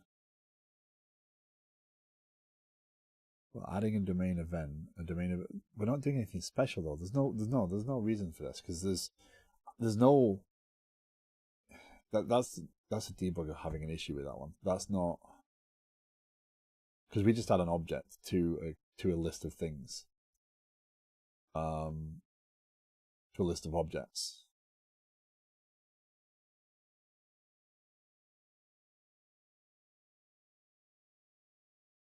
Right? Let's just test one thing. shared identity services, shared kernel, entities, entity base. Right. Right, because even if this is this, right? That doesn't change the problem. SQL Server Outbox. We have to change that now. Another new tenant. So I apologize if ads play. I think this should be a bad start. If you actually are paying attention and you want me to pause, just let me know. I will pause until it comes out the ads. I am going to finish up shortly. I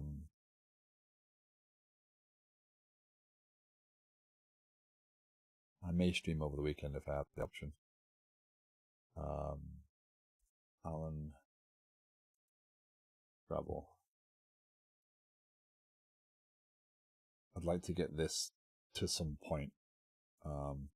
Being this is kind of the open source piece, I don't want to necessarily stream it, or not stream the pieces. Okay, so T notification in this instance is what? Type of T notification. There we go, that looks healthier.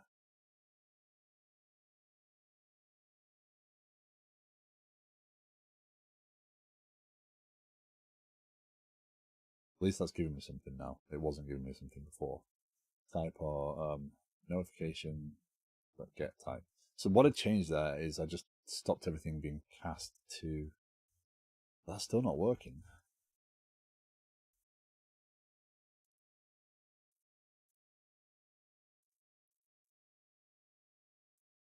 Notification. Inspect. Right, I get it, but I want the type information of it.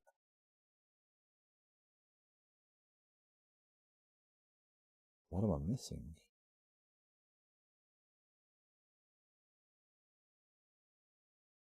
These are variables.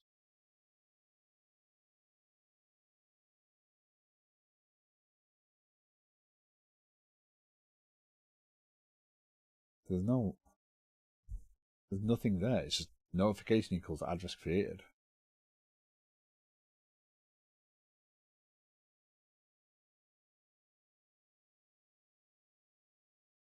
Just go type variables.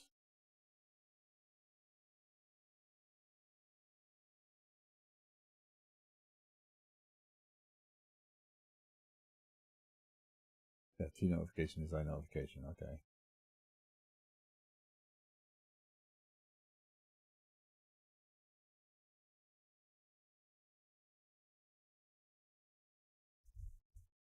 I don't know how to overcome this because I don't know what's going wrong necessarily. I have to be missing something, but I don't know what it is. Why wouldn't that serialize?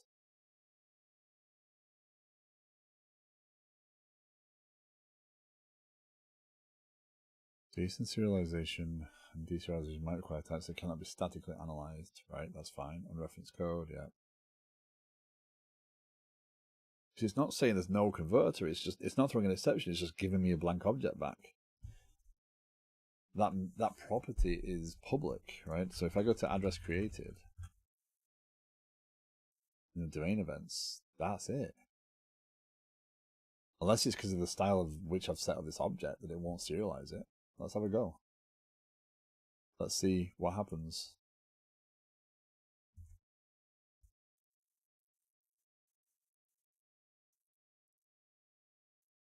Uh, 8 usages.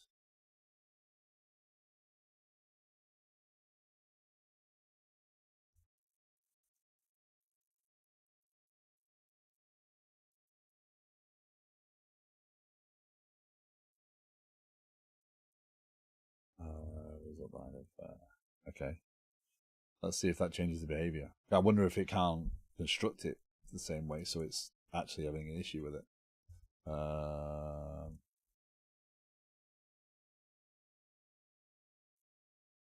Oh, It's just in it. I mean, it doesn't really make a difference. It's just that style is something I kind of like in its way.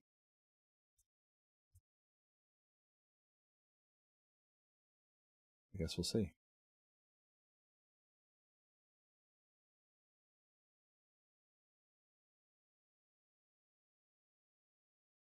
Okay, one more go.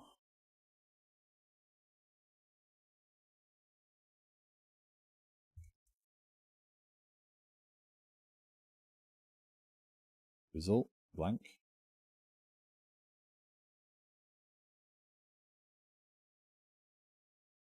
Why? Notification is that.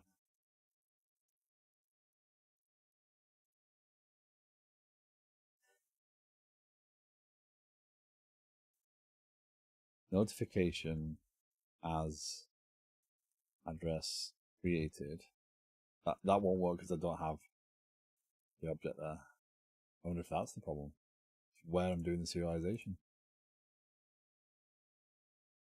It seems odd. Shouldn't matter because it's just taking a type. To it, it's just an object. It doesn't matter that it's. It doesn't need to know its reference. Huh. Well, that's something to bug me for the rest of the day. But anyway, I do have to finish. So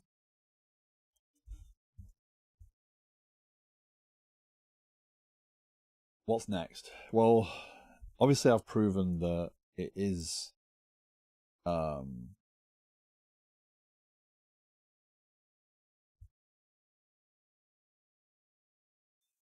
it is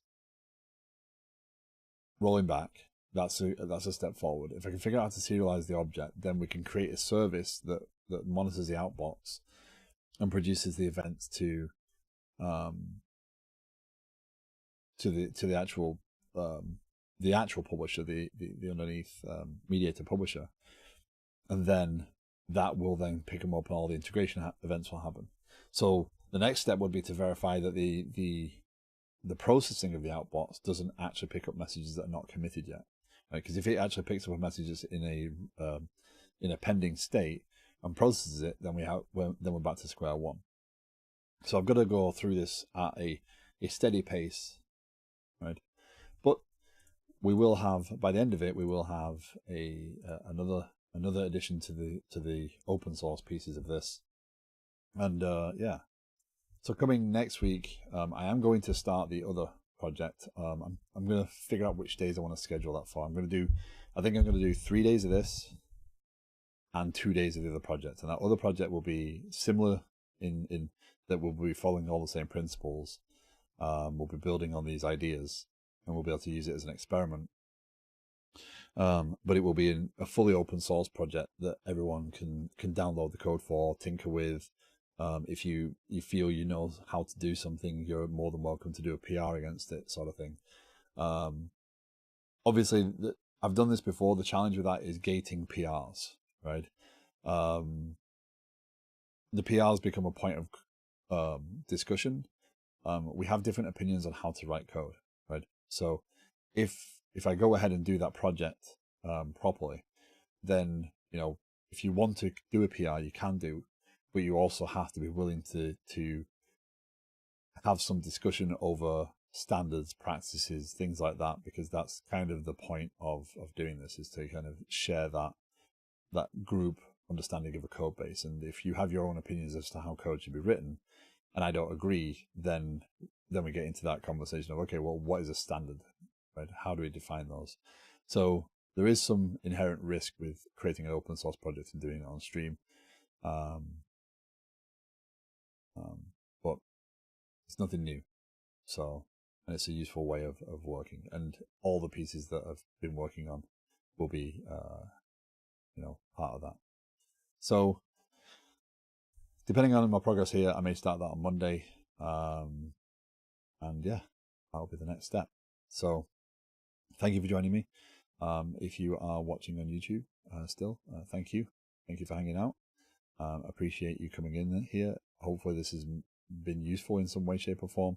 You know, the whole I've got to get used to the more, you know, the selling, hey, like, share, subscribe piece, because it is a necessary piece for YouTube for more discovery, and more people coming into the stream.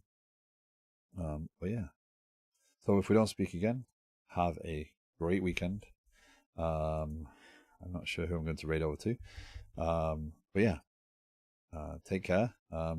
Discord is there if you want to join. There's links in both the Twitch and the YouTube streams. And yeah, let's go see if we can find someone. Let's go over to